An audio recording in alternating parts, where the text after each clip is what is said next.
Muy buenas noches y bienvenidos a Signo Pesos, la economía al alcance de su pantalla. Estos son los temas claves de hoy.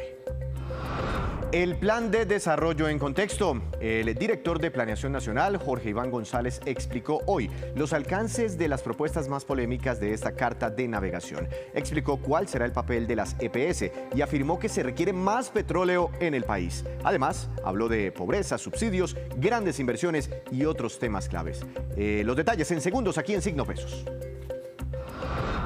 A pedir y guardar las facturas electrónicas. Esta es una práctica que hay que cultivar desde ya mismo si quiere bajar el pago de su impuesto de renta. Así lo contempla la reforma tributaria que empezó a regir este año. Un experto de la compañía Safety nos explicará las bondades y condiciones de esta oportunidad. Se desaceleran las ventas de carros nuevos y usados. Averiguamos con compradores y vendedores las causas por las que la gente está comprando menos vehículos. Los elevados costos, los trancones y el pico y placa figuran entre las razones.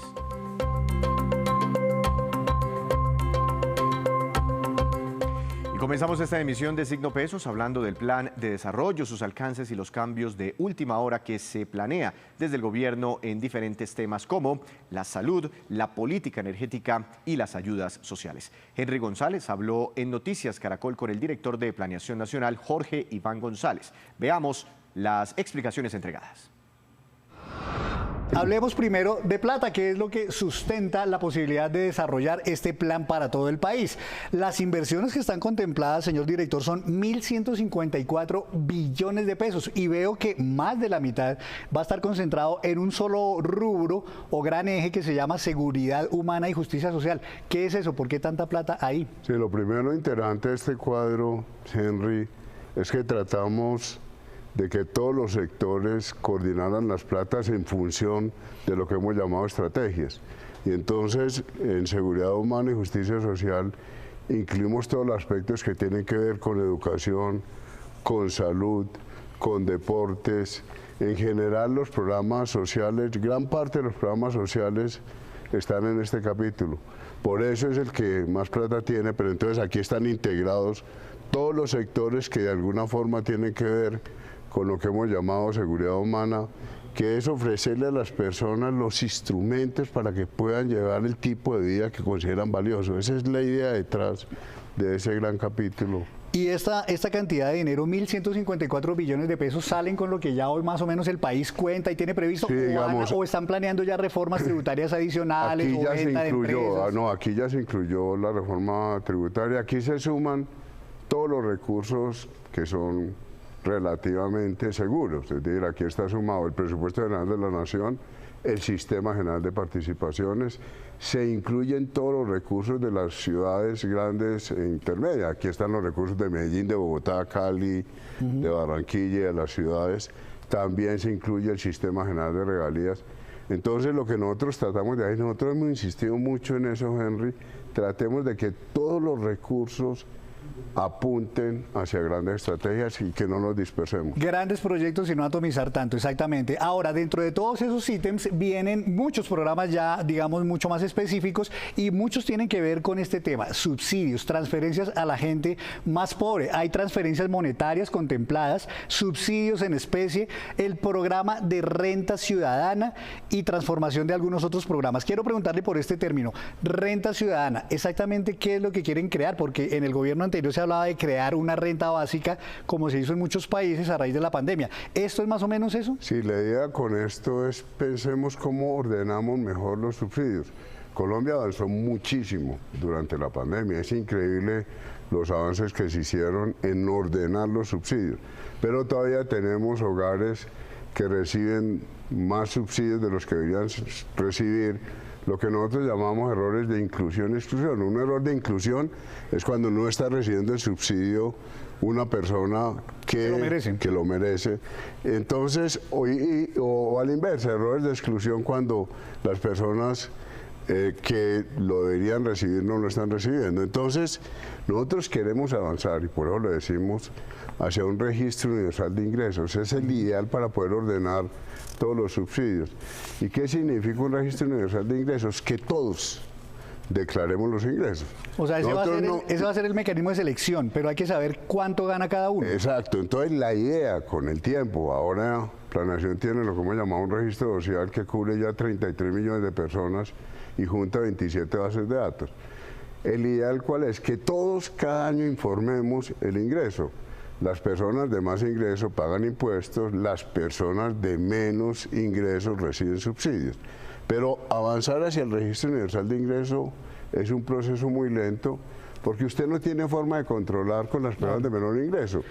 Pero a medida que la tecnología vaya mejorando, por ejemplo, que usted vaya por la calle y se encuentre un vendedor ambulante y le pague con celular, digamos en unos años en que ya el efectivo vaya disminuyendo, entonces vamos teniendo una información mucho más completa para llegar a este ideal. Okay. Y entonces eliminamos estratos y eliminamos diversidad de... Eso viene acompañado, señor director, con este otro tema que es el de los servicios públicos, garantizar el acceso a la energía, al agua, crear inclusive un consumo indispensable de energía. ¿Qué es eso del consumo indispensable de energía? Porque hoy existe un consumo básico de subsistencia que justamente es un subsidio. Un poco la idea con los servicios públicos, con internet, es decir, cualquier persona en Colombia debería poder disfrutar de lo básico.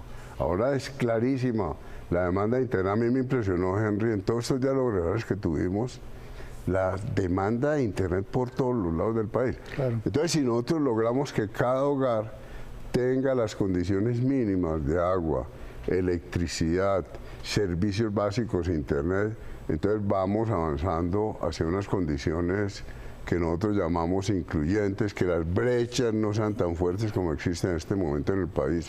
Me llama la atención que ahí están contemplados, digamos, estudiar a quiénes se les daría subsidios a los combustibles, luego no que los quieren acabar. No, pues esta es una tensión que es muy fuerte porque por el lado de tarifas y por el lado de la gasolina, por ejemplo, pues la idea del gobierno es tratar de superar el déficit que existe en estos momentos y por eso se está subiendo progresivamente el precio de la gasolina. Pero hay otros combustibles que claramente el gobierno quiere impulsar, por ahora el gas, y avanzar hacia energía solar, energía eólica, entonces ver cómo se apoyan esas energías alternativas y de todas maneras con la gasolina progresivamente hay que continuar subiendo la tarifa. El gran objetivo, señor director, es mejorarle la condición de vida a muchos colombianos. Hoy la pobreza con la que arrancan en este gobierno está en 39%, la pobreza monetaria, la extrema en 12,2%, la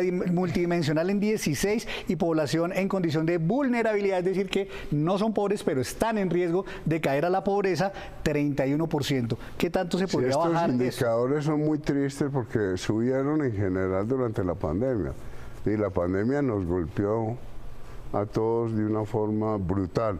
Entonces lo que queremos es pobreza monetaria bajarla a 35%, que sigue siendo bastante. Es decir, 35% sigue siendo un porcentaje muy alto, pero creemos que con la política pública y si la dinámica económica mejora, fíjense que las proyecciones que estamos haciendo de crecimiento a nivel colombiano e internacional son bajitas. Entonces, obviamente, si la economía va bien, es mucho más fácil reducir estos niveles de pobreza. Todo esto se hace a propósito de economía que vaya bien, con platica, y si ustedes suspenden nuevos contratos de exploración, pues se reduce la cantidad de plata. ¿Al fin se van a reducir o ya lograron convencer a la ministra de que no? La posición de nosotros en Planeación es sin petróleo no puede haber desarrollo económico. ¿Y ya convencieron a la ministra de Minas? Yo creo que la ministra está convencida de eso. No, sin petróleo es imposible. Mire, la gran paradoja que tenemos, Ecopetrol está sacando 750.000 barriles día. Yo creo que tiene que llegar a 1 millón para que haya transformación energética. Pero eso, entonces eso requeriría más contratos. ¿Va a haber nuevos contratos, en definitiva? Lo que ha dicho el gobierno es, hay unos contratos de exploración que no alcanzan, que se van a mirar, pero yo creo que el énfasis se debería colocar más en este tipo de discusiones que seguir insistiendo en el debate de exploración. Yo creo que... Ministro o director, este otro tema es muy polémico. El tema de la reforma a la salud, que ya el lunes, según anunciaron, va a entrar el próximo lunes al Congreso para discusión. Antes de mirar lo que es la ADRES y lo que van a hacer, anoche se anunció que las EPS ya no van a ser eliminadas. Entonces, ¿qué papel van a tener en relación con esto que inicialmente se incluyó? Yo creo que ya se está encontrando un consenso no solo al interior del gobierno, sino con las EPS. Primero, es fundamental la prevención. Yo creo que una de las evaluaciones más claras de lo que ha pasado con todo el sistema de salud es que hay que fortalecer mucho más la prevención y eso tiene muchas ventajas. Primero, mejora la salud de todas las personas y los costos disminuyen. Es decir, si nosotros podemos evitar la clínica, es mucho mejor para todos. Claro. De cómo creamos un sistema, Henry, en el que la EPS esté preocupada permanentemente por usted y le diga, Henry, hace un año usted no se hace el examen de próstata, vamos a hacerle el examen de próstata. Pero con ese acuerdo de anoche, ¿el usuario seguiría yendo a la EPS a pedir la cita y todo? El acuerdo de anoche, las EPS se mantienen y se mantiene. No es que con todas las funciones de hoy. Sí, no es que entre en un periodo de transición. Lo que pasa es que en la reforma, en esto pues es la ministra de Salud la que tiene que proponer cómo se le va a exigir a las EPS que avancen mucho más en prevención, es decir, que las EPS, y por el lado de las poblaciones más distantes sí hay una preocupación del gobierno para que sean atendidas, que ningún niño en cualquier sitio, en Quibdó o en Tumaco tenga dificultades. Pero entonces son como dos temas, prevención y cobertura mayor del servicio. Y el tema, señor director, del manejo del dinero, que era como el grueso de lo que le querían quitar a la CPS, dice que la ADRES, que es la administradora de recursos de la salud, que ya existe, manejará definitivamente todos los recursos del sistema de salud, manejará los pagos y la distribución a las regiones e incluso tendrá acceso gratis a la información de todos los usuarios e inclusive tendrá que asumir los pagos que hoy día hacen las EPS a las IPS. En este cuadro, Henry, hay que tener cuidado. Nosotros lo único que estamos diciendo en el plan es que girará. Pero todo este tema de cómo se hace la liquidación, cómo se paga, lo siguen haciendo las EPS como lo están haciendo ahora. Es que este ha sido un tema que a mí me han dicho, ¿será que usted quiere meter la reforma a la luz por detrás? No, lo que estamos diciendo simplemente es que la ADRES será giradora, pero la liquidación la hace la EPS, es decir, el control de lo que le está pasando, el hospital le dice a la EPS me debe tanto, la EPS revisa que efectivamente es glosa o no glosa y ya en el último momento el giro final lo hace la ADRES. Un último tema, doctor Jorge Iván, porque es muy sensible y es el tema de los impuestos. Mire, en el Plan Nacional de Desarrollo se incluye, digamos, levantar la reserva tributaria que tiene la DIAN para que también toda esa información tributaria de todos los colombianos, que hoy es un secreto que solamente guarda la DIAN, tenga acceso también el Departamento de la Prosperidad Social. Pondría a todos los colombianos a declarar renta, no solamente a los que ganen más de 4 millones de pesos, que es lo que existe hoy. Se crearía una sobretasa de impuesto predial, se crearía un impuesto de plusvalía, se crearía un impuesto al streaming. Y muchos dicen, ¿no es esto una reforma tributaria camuflada? No, nosotros nos hemos cuidado muchísimo en los artículos que nos mandan los ministros y que nos mandan para el plan. Nosotros tratamos de evitar de la mejor manera posible que no hubiera cambios tributarios. Pero fíjese, lo de reserva tributaria es un acuerdo, como le decía ahora, que si avanzamos hacia el registro universal de ingresos, va a haber unos acuerdos entre la DIAN y Planeación Nacional para que esa franja de menor ingreso nosotros podamos empezar a cruzar información. Entonces no es que se vaya a eliminar la reserva tributaria, sino que va a haber unos acuerdos que ya hemos conversado con la DIAN para que podamos integrar esa información. Estos son tributos de los municipios, la sobretasa de predial y el impuesto de plusvalía.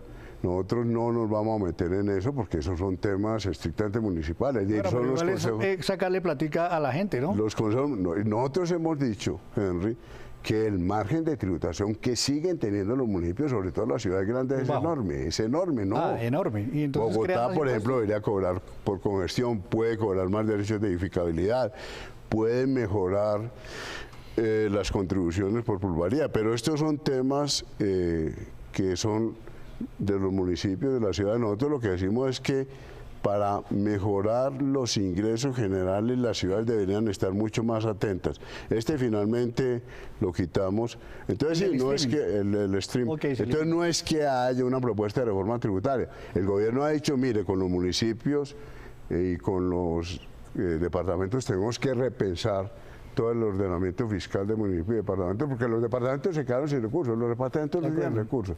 En cambio, los municipios, sobre todo las ciudades grandes y medianas, tienen muchas potencialidades. Pues doctor Jorge Iván González, director nacional de Planeación, muchas gracias por estar en Noticias Caracol. Hay muchos temas incluidos en el Plan Nacional de Desarrollo. Recuerden ustedes, son más de 300 páginas con muchas propuestas, muchos cambios que se quieren hacer y que seguramente desde la próxima semana van a tener una alta resistencia en algunos casos y alto apoyo también en otros en el Congreso de la República, que será el que defina finalmente cómo queda todo esto, doctor. Muchísimas gracias por estar en Noticias Caracol. Henry, a usted, muy amable.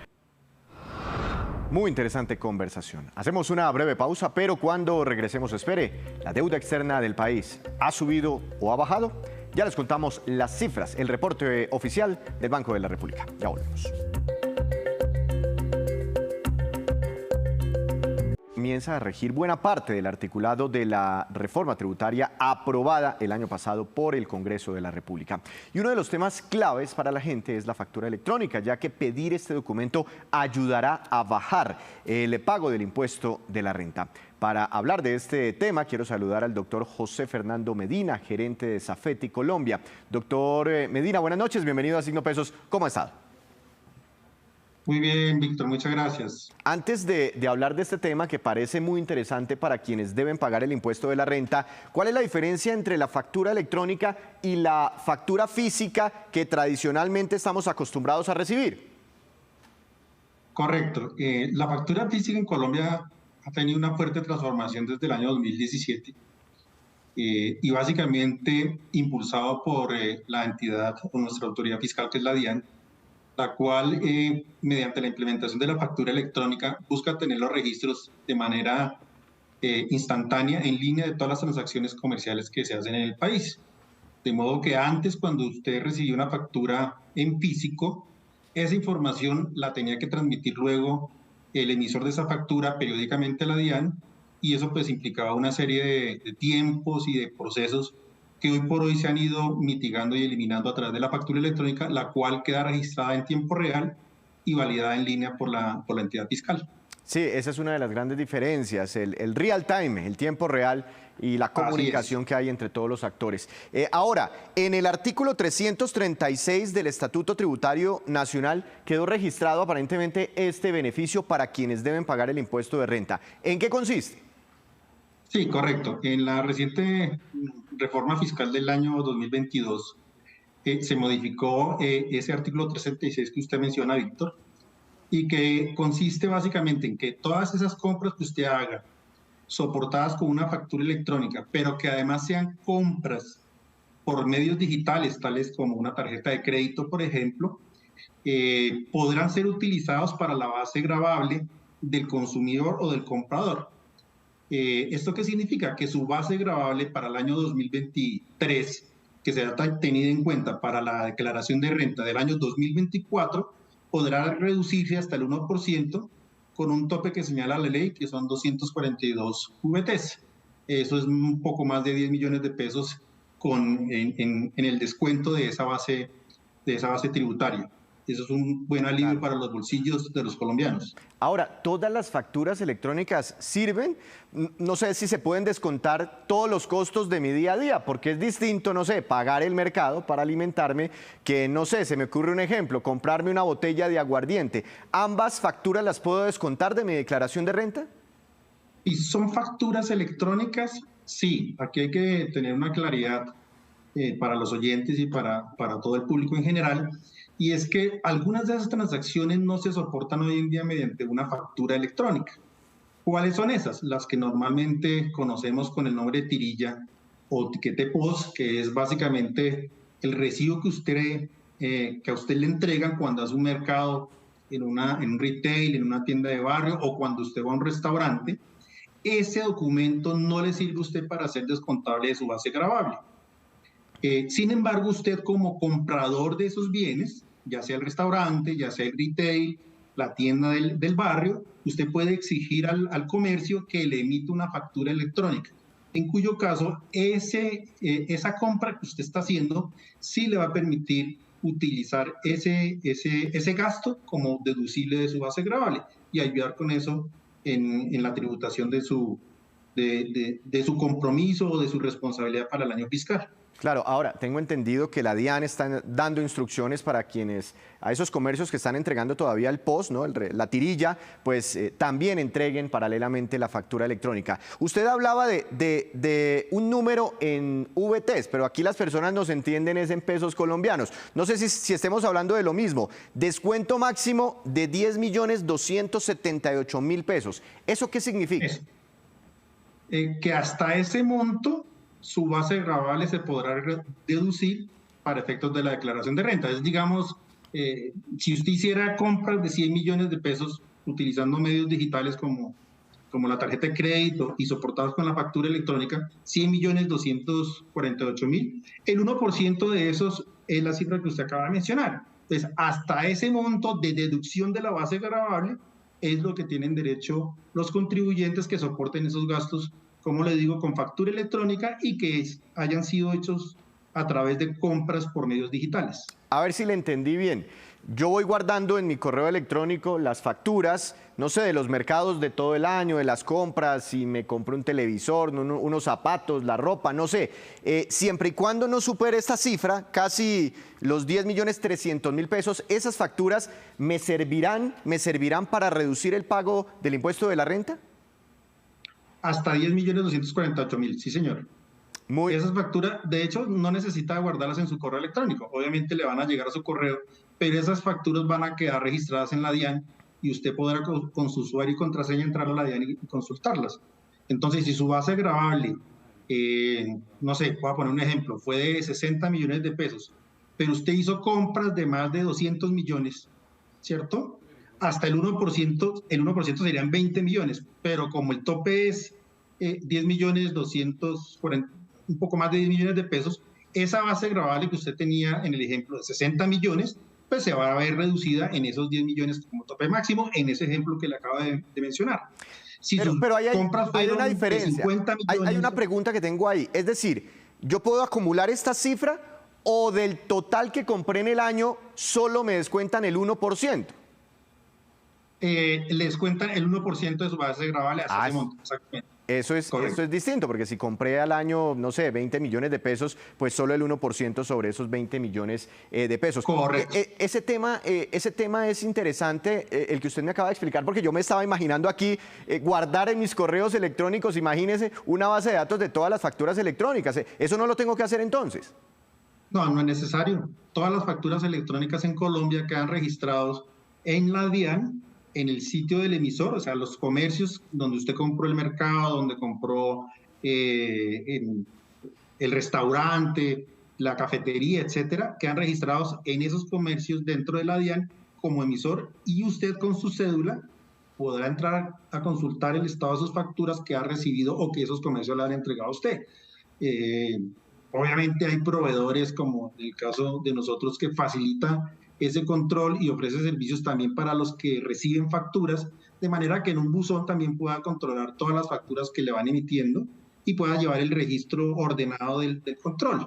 Porque claro, hacerlo en los correos electrónicos pues puede ser un poquito dispendioso, engorroso. Uno en los correos electrónicos a veces recibe documentos de muchas características, promociones, etcétera, entonces no es fácil de controlarlo en un correo, más sí en una plataforma de algún proveedor tecnológico o directamente en el sitio de la DIAN.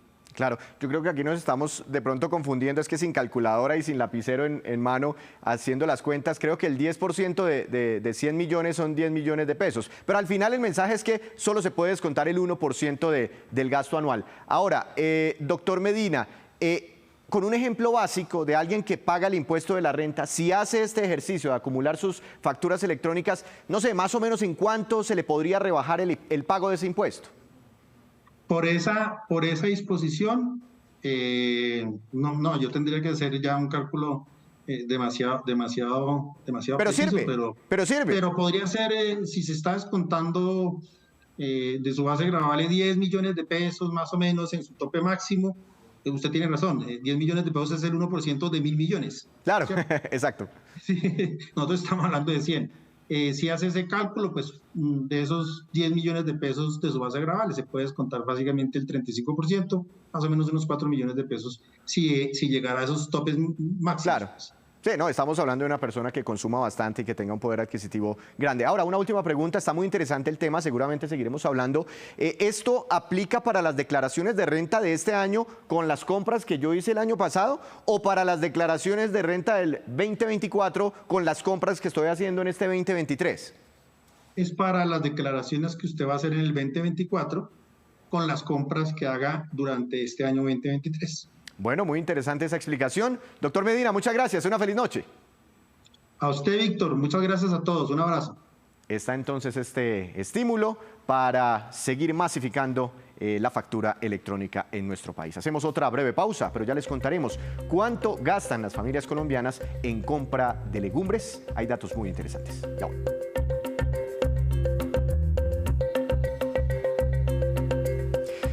Regresamos a Signo Pesos ahora con esta que es la cifra económica del día. Es la siguiente, 180.300 millones de dólares y corresponde al monto de la deuda externa del país alcanzada hasta noviembre del año pasado, según acaba de reportar el Banco de la República. Ese valor equivale más o menos al 52,8% del Producto Interno Bruto de Colombia. La cifra representa un aumento frente a la deuda externa registrada en octubre, cuando fue de 178.096 millones de dólares. El inicio de este 2023 pinta gris para el sector automotor del país. Las cifras dan cuenta de una importante caída en las ventas de vehículos nuevos y también usados en el territorio nacional. Viviana Villate nos acaba de preparar el siguiente informe sobre las razones por las cuales la gente está comprando menos carros. Veamos.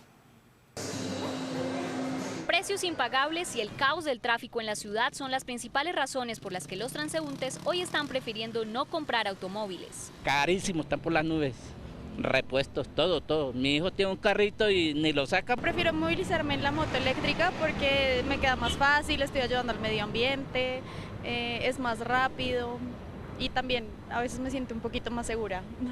¿Y has pensado en comprar vehículo? No, la verdad no. ¿Por qué? Por los precios están muy costosos, por el estado de las vías y el tráfico, la gasolina.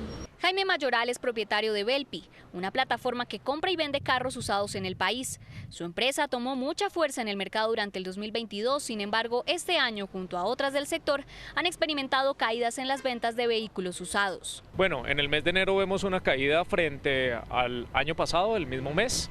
Hay que recordar que el año pasado se rompieron récords históricos. Nicolás Serna es gerente de Autonisa, un concesionario que vende más de 7 marcas de vehículos nuevos en el país y que ha venido presentando caídas en las ventas, dicen sus clientes, principalmente por los precios. Los precios no van a bajar, pues porque no hay una expectativa de que el dólar caiga fuerte o que pase algo extraordinario para que caigan los precios, pero por lo menos sí se van a aplanar. Entonces es una tranquilidad para los consumidores de que ya los precios no van a seguir subiendo tan fuerte como lo hicieron el año pasado.